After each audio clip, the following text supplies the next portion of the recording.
Good afternoon, ladies and gentlemen. I'm going to talk to you about rewiring art luxury tales. Do you know art luxury, what it is, when we mention that? I just would like you to close your eyes, to think about the jewels that you are carrying today, to think about the watch that you might have at your wrist. I would like you to connect to the feelings of emotions that these jewels is giving you.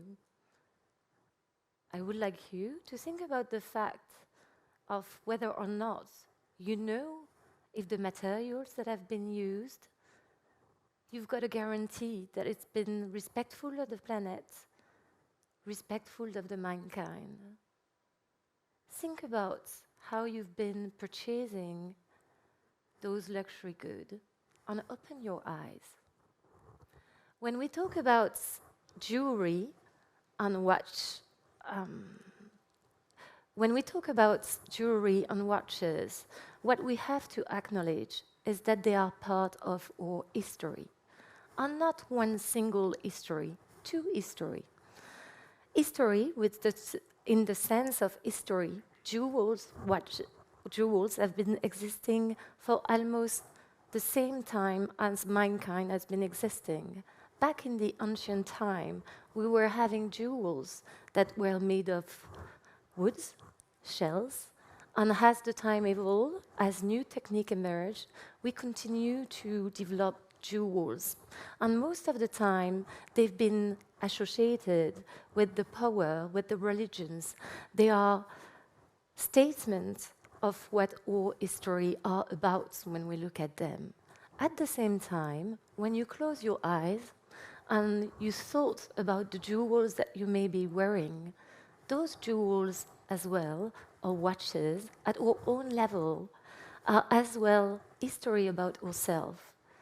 Jewels, watches, they have been made to be passed on generation to generations. Contrary to fashions, they are sustainable in themselves, and they can evolve across time, and they can be recycled, and they are part of your own history. Secondly, when we think about jewels and watches, we don't really think about the product in itself. We don't really think about where the gold comes from, where the diamonds are coming from. Is it good quality? Is it respectful of environment or human rights? We think about them almost as part of our cultures. For example, what is a diamond? A diamond is a perfect empilement of carbon atoms. But when you look at it, you think about love. You think about the desire that you might have that your love will last for eternity. You think about maybe song, such as the one sung by Marilyn, Diamonds Are a Girl's Best Friends. You think about many things that doesn't make you look at the product as it was a raw product. It's carrying so much things that are coming from many different influences. Diamonds, we can also mention, for example, latest Rihanna song, like Diamonds in the Sky. But we can as well think about gold. Gold has been used forever, and most of the time, you don't look at gold as being a raw material that is coming from a mine. You look at gold as being a very specific materials. If you look at art luxury, it's very interesting because it's an expression of all humanity. You're not seeing any other kinds of animals creating jewels. They are a statement about what all mankind is about. They are a statement about our craftsmanship. They are a statement about our belief, our traditions. And they carry a meaning that is so much powerful that we're not looking at the raw material in themselves. Is it an issue or not? Not really. They are expression of success, self-esteem, power, and they are expression of our love, of our different feelings. And they are, to a certain extent, on a spiritual level, the reflect of the fact that we want to cross time and we want our love to be forever and for an eternity. So we put so much in those jewels. So why don't we ask ourselves sometimes some questions when we purchase those jewels? It's as if we were a bit blinded by the intimate relationship, not questioning any impact of the origin or of the craft or watches and jewels. Do we really need to do that? Well, most of the time, everything is under control, and the brands that are developing those jewels make sure that they are sourced ethically in care of environmental or social impact. However, I would like you to reflect about those questions. The best quality lapis lazuli is coming from Afghanistan. In Afghanistan, most of the mines are controlled by the Taliban. If you purchase a jewels that is using lapis lazuli coming from Afghanistan, to a certain extent, you are indirectly giving money to the Taliban. Do you want to do that, really? Another thing, quite recently I was reading the news. It was about Madagascar mines. I don't know if you know that Madagascar is one of the biggest providers of sapphires for most of the luxury brands. However, conditions in the mines are nowadays really tough, both in terms of ecological impact and both in terms of human rights respect. If we think as well about precious metals, when we craft jewels, when we craft very beautiful watches, we're going to use, for example, gold as a key component of the product. To extract gold, there are only, I would say, two ways in general. It can be extracted through mine with mercury and cyanide. If it's done properly, that's okay, even if it's going to have a negative footprint. But if it's done in uncare of the natures, the use of mercury or cyanide can have consequences on the environment that are really dreadful, both for the environment in itself, but for the people that are using it. So when we purchase jewels, it's interesting to ask maybe where the gold that we are purchasing is coming from. What are the guarantees that it's been not only a good quality gold, but it's been respecting natures and it's been respecting human rights. And there is a very specific situation as well that nowadays triggers our minds. In the diamond world, it's a very oligopolistic market. You've got two leaders that have got more than 60% of the market shares. The first one is Alrosa. The second one is De Beers. Alrosa is owned by the Russian states and is one of the biggest providers of diamonds. Shall we consider that Russian diamonds are blood diamonds?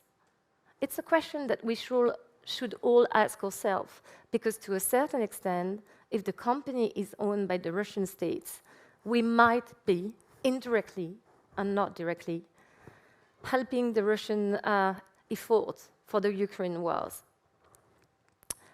And then there are some other ethical questions that we can wonder. For example, if we take the watches, the tradition has been forever to make straps that are out of crocodile skin. It is bad in itself? Not. Well, it's a question of ethics, and everyone can have its stand on it. But then it's interesting to question when you purchase this item whether if it's using animal skin, if it's been done in the respect of animal rights or not. So when we look at jewelry, it's unveiling our contradictions because it's embodying our desire of purity, of the best things that we want to put in it.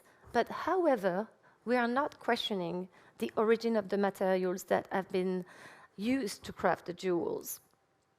So there are hopes, because to a certain extent, when you purchase jewels or when you are a luxury brand, you've got the power to take the thread of your supply chain and to make sure that if you are sourcing those materials that are issued from the natures that you do it in the right way. A mine will remain a mine, but you can do it with a restorative approach and with an approach where equity is better shared across the value chain and human rights are fully respected. At the same time, you can purchase jewels knowing that you will have a positive impact in some part of the world because it will help craftsmanship, for example, that are coming from India, because most of the diamond, 98%, are cut and polished in India to improve their working conditions.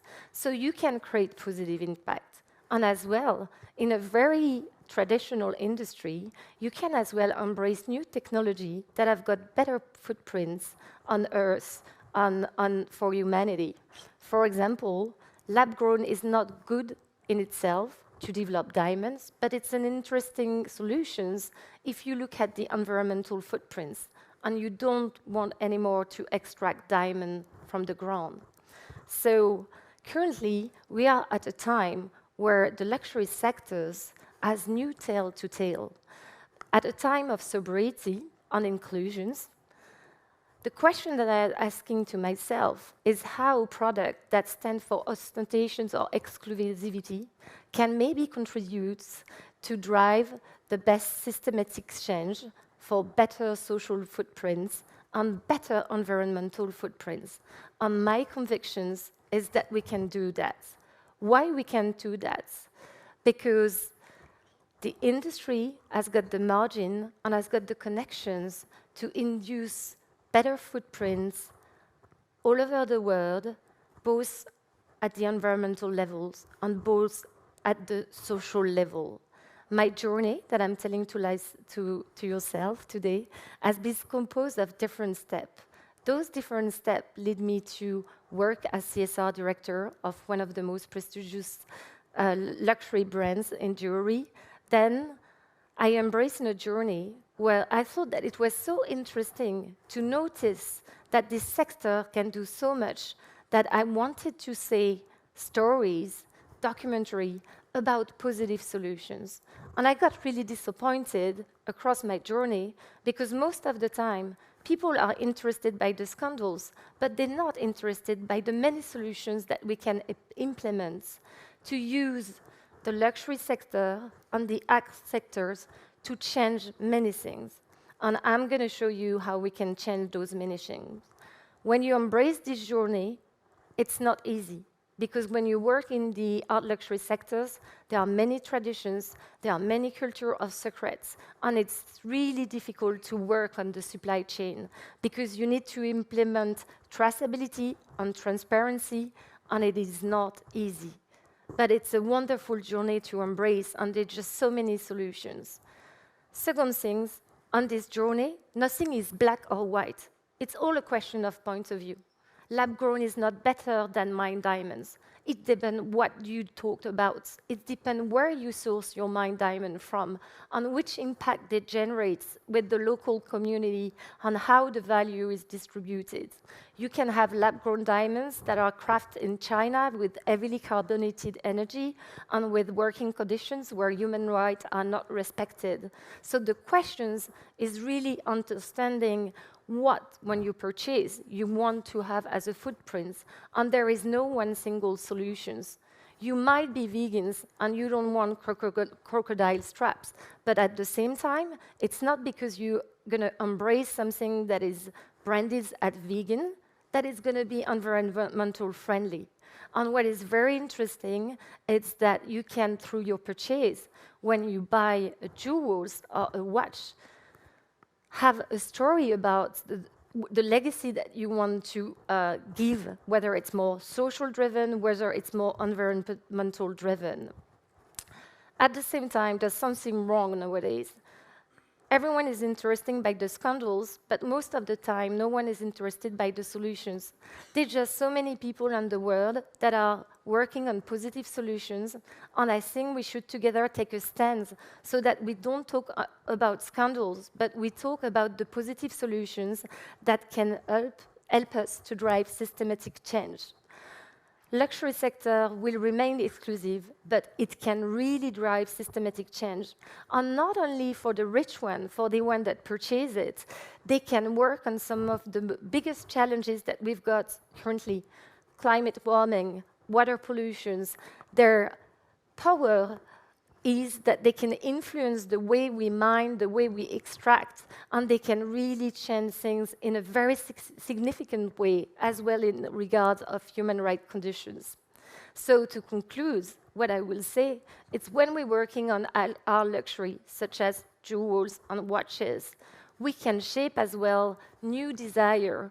We can create desire for more circularity, for more regenerative approach, and we can inspire maybe people that won't purchase luxury goods, but inspire the society to just show that maybe through the big margin of luxury company, we can restore some of the things that are the most precious nowadays. And what is that? One planet, because we've got only one planet, on one mankind, because the problems that are affecting, for example, people in the mine are also the problems that can affect all mankind. So I would like you to think about that. Think when you purchase, and believe in the fact that nowadays, through your purchase, through what you value, you can drive through systematic change, through art luxury. Thank you very much.